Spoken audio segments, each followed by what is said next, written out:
Hi everyone, Fiona Pearman and Kate Bora. And this week we're talking about confidence and self-trust, but in particular, what gets in the way. We know this is a big topic, and we want to start unpacking something that we know is super important. When we lack self-awareness and clarity, and knowing who we are, our values, our strengths, what matters to us, it's really, really hard to trust ourselves. So gaining and increasing self-awareness is really important because without that clarity, we tend to feel uncertain, disconnected. We're often reliant on other people for direction. And that lack of agency also undermines our self-trust. And I think this is very much the work we do in the Acts of Confidence program. The first piece of our work is helping people get clear, have the ability to make decisions. And a big part of that is expanding self-awareness. Yeah, I think when we lack clarity, we lack certainty, and ultimately that means we lack confidence and courage. And so last month we did a whole series of videos on self-awareness. So definitely something you want to dig into.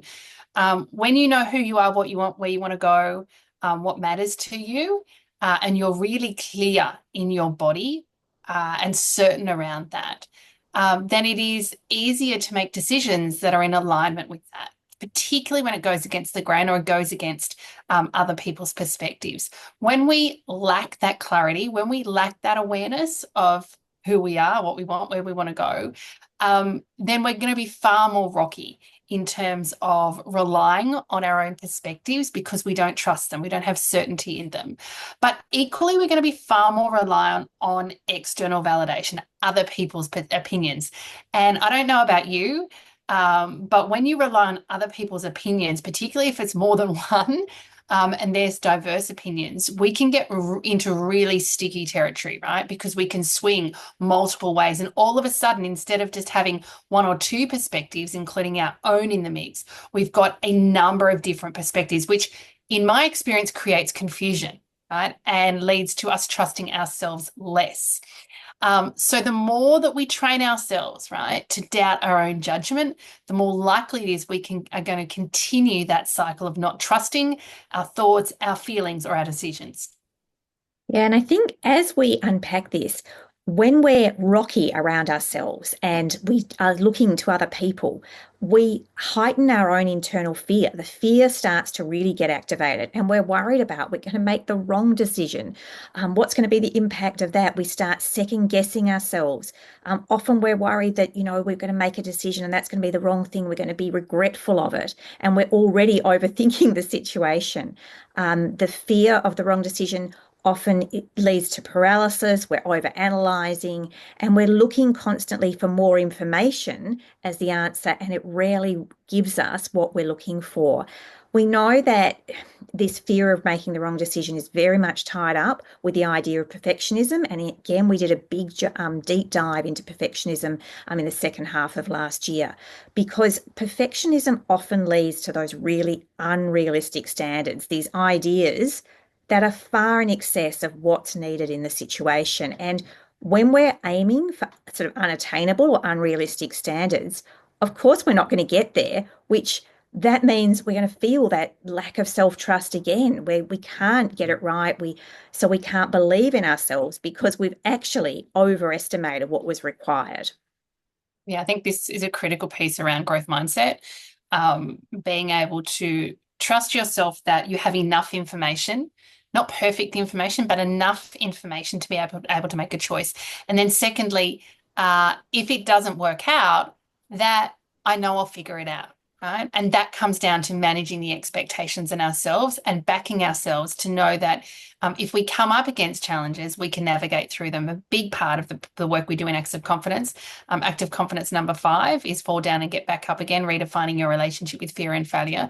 So your ability to know that you've got this, and that's the core confidence mantra, no matter what, is really critical to be able to trust yourself, to trust the decisions you make, the actions you take, and to know no matter what, you'll be okay.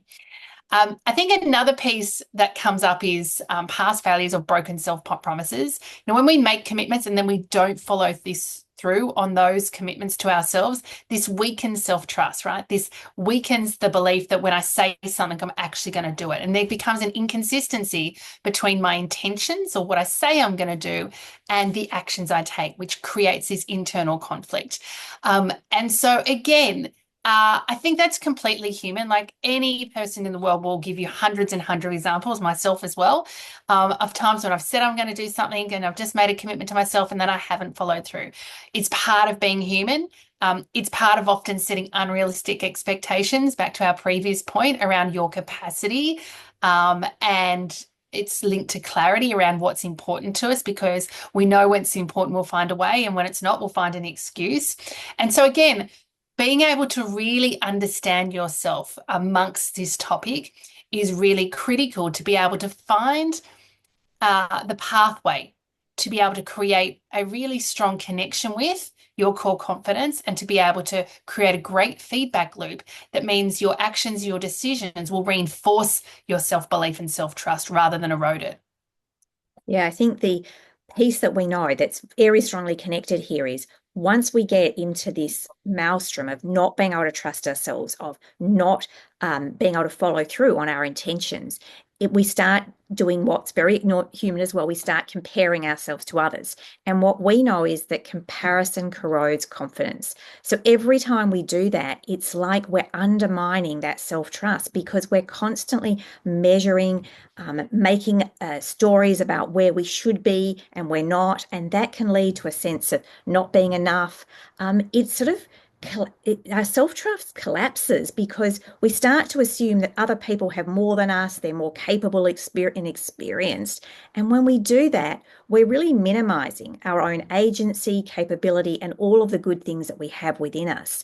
So there's a lovely piece here about being willing to really look at what's standing in the way, dig a bit deeper, and then start to deal with some of these undermining thoughts and expectations that we have. Yeah, I think a final piece I'll add just on comparison to others is often the stories we're telling ourselves about other people are completely incorrect as well. Like the stories we tell ourselves about ourselves, the assumptions, the expectations, what we see on the outside is often very different to what's going on the inside. So it's a really dangerous place to go. And you know, our mantra around this one is comparison corrodes confidence. It's a really good self-coaching strategy to be able just to break the habit, right? To create a pattern interrupt in the thinking cycle that naturally happens, right? In life, we naturally compare ourselves to others, to, you know, as a safety strategy, you know, when we walk into a room, as a strategy to find connection, to belong. It's a natural human pattern. And it's really unhelpful in most circumstances. We're going to leave it there. If you've enjoyed today's confidence conversation and you know of someone in your network who'd benefit from it, we'd love for you to share it with them. If you'd like to see more of these confidence conversations, head over to our YouTube channel. Hundreds and hundreds of videos, all organised in playlists there for you to dig in a little bit deeper, including those topics we've talked about, self-awareness and also growth mindset that we've touched on today. And if you are ready to go deeper with your relationship with core confidence, visit our website, coreconfidence.com.au.